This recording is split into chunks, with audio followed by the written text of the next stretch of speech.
Good morning, sir. You're Justin Living. And Mr. Living was previously here, entered pleas of guilty to the third-degree felony offense of credit debit card abuse and the second-degree felony offense of burglary of a habitation.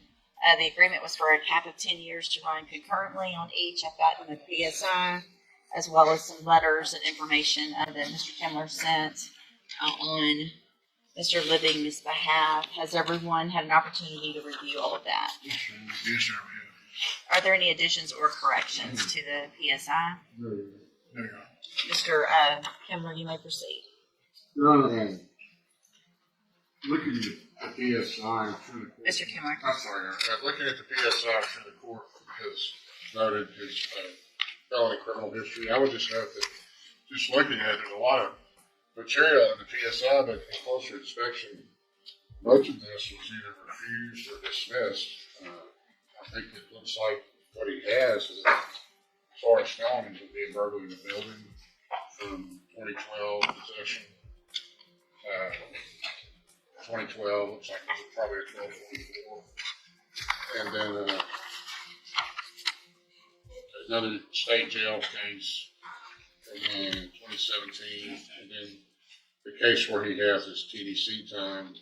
The only TDC case back in 2017 was injury to a child, where he got 4 years TDC. So, as I said, first glance, it looks like he does have significant criminal history. I wouldn't take issue with the characterization of the recommendations that indicated that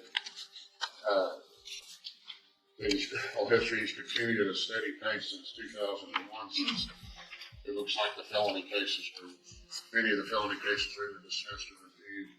Mr. Living, as he's stated, is pre-sentence and forced rehabilitation. In speaking with him, I think that he would benefit from the rehabilitative aspects of probation that are available to him. There's some suggestion that he successfully go to the moral reformation therapy and successfully complete that. I think he would benefit from that. He wants to make the changes he needs to stay out of contact with law enforcement, the criminal justice system. The letters I provided indicate he does have some support, family support out there. He would be doing this as well as he asking for probation and this. For support, since there aren't two cases, the court can defer one and give him a conviction on the other one. The court would defer the burglary of habitation.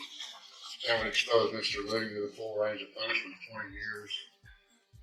And then, of course, he already does have some state jail convictions, but the credit card abuse, again, is a third degree. So I believe that's just enhanced punishment range, is enhanced to the third degree, but the court didn't see fit to give him a conviction for that. So suspended and placed on probation. But the court does defer the burden of habitation.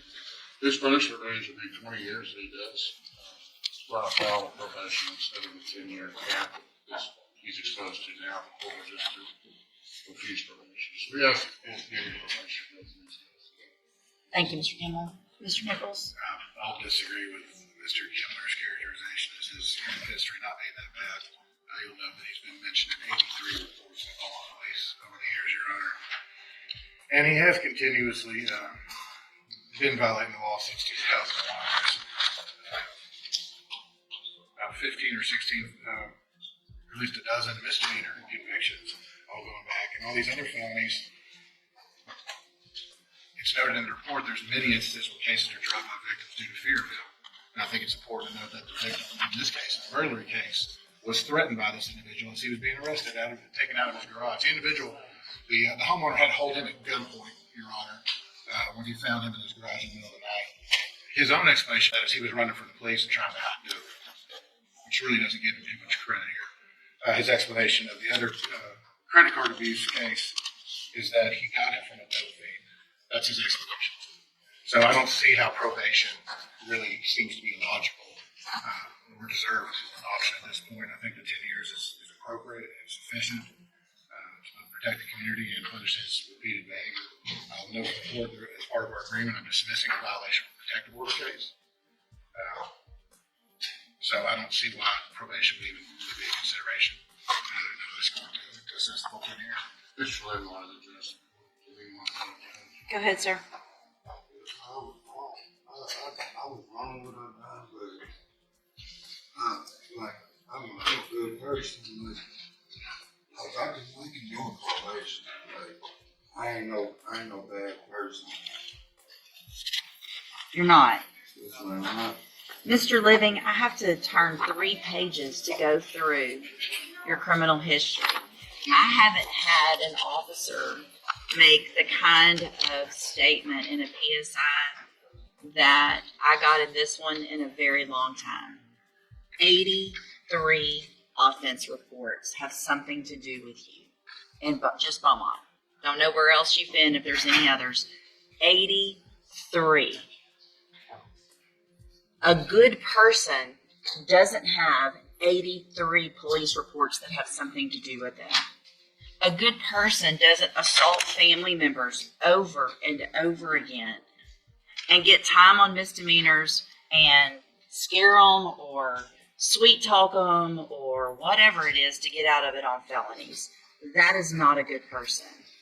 I understand you haven't had probation, but you were barely out of prison and off parole when you did this. I completely agree. I mean, Mr.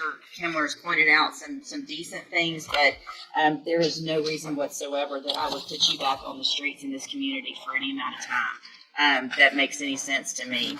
So in cause number 24, DCCR 0288, I'm going to find that you entered your plea of guilty freely and voluntarily. I'm going to find sufficient evidence to find you guilty, and at this time find you guilty of credit debit card abuse. Sentence you to a term of 10 years in the Institutional Division of the Texas Department of Corrections. You will receive credit on that sentence for any time that you've been in custody that the law gives you the right to receive. In cause number 24, DCCR 1100, find sufficient evidence to find you guilty, and at this time find you guilty of burglary of habitation. Sentence you to 10 years in the Institutional Division of the Texas Department of Corrections. You will also receive credit on that sentence for any time that you've been in custody that the law gives you the right to receive. These will run concurrently, which means together at the same time. I will sign the dismissal in the other case, which I didn't mention, which is the violation of a protective order where you're supposed to be staying away from somebody, and obviously you probably weren't. So anyway, that'll get signed. I'm going to hand you in each of your cases the trial court certifications that shows that these were agreements that I followed, and so you've waived your right to appeal. I have also handed you a written admonishment regarding your ineligibility to possess a firearm or ammunition. Because of the judgments entered against you, you're ineligible under Texas law to possess a firearm or ammunition. Possession of a firearm or ammunition could lead to charges against you. Firearm is a legal term, and you should read the written admonishment I provide you to see what devices qualify as a firearm. If you have questions about the laws that make you ineligible to possess a firearm or ammunition, or about how long that lasts, you can talk to Mr. Kimler. Good luck to you, sir. You can go back for the day. Good morning. Are you Jacob Kozad? Good morning, sir. You're Alejandro Uribe?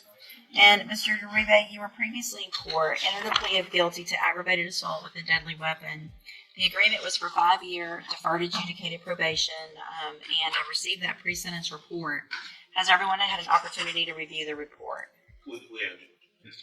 So I guess my issues, or my only issue with going forward with this agreement is your status. You're not here, it appears as though you're not here in the United States legally, and that you've been removed before and there's an ICE hold on you now. Is that correct? So, I mean, what does given a probation do? Just give him a probation and he gets deported and it sits on, we just let it go till he comes back again illegally or legally?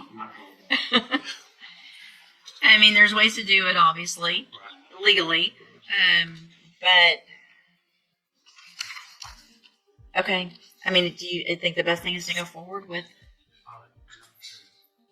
the plea? I mean, if you do get out, so let's just do this. We'll just go forward with the plea, and then whatever happens obviously in federal court or with any type of new charges over there. It looks like I have been handed an arrest warrant from the United States District Court, Eastern District. So I think you will probably be taken from here. If there's a hold on you, you'll go straight over into custody, federal custody, and whatever happens over there happens. What I'm going to do is go along with this agreement. I'm going to give you a probation. If for some reason you get out during this probation period and you're here in Texas, then you obviously are required to go to probation, do everything you're supposed to, because if you don't, you could end up in prison for a very long time on this case. To do is find that you previously entered your plea of guilty freely and voluntarily, find sufficient evidence to find you guilty. However, at this time, I'm going to follow the agreement, defer all proceedings, place you on probation for 5 years. You're ordered to pay the $1,000 fine and to follow all of the rules and conditions of probation if that becomes an opportunity for you. Obviously, if you do that, in this case, this is an excellent opportunity because you don't have this conviction on your record. And again, the other side of that, however, is if you do get out and you are here and you do not comply with the conditions of probation, can be brought back into this court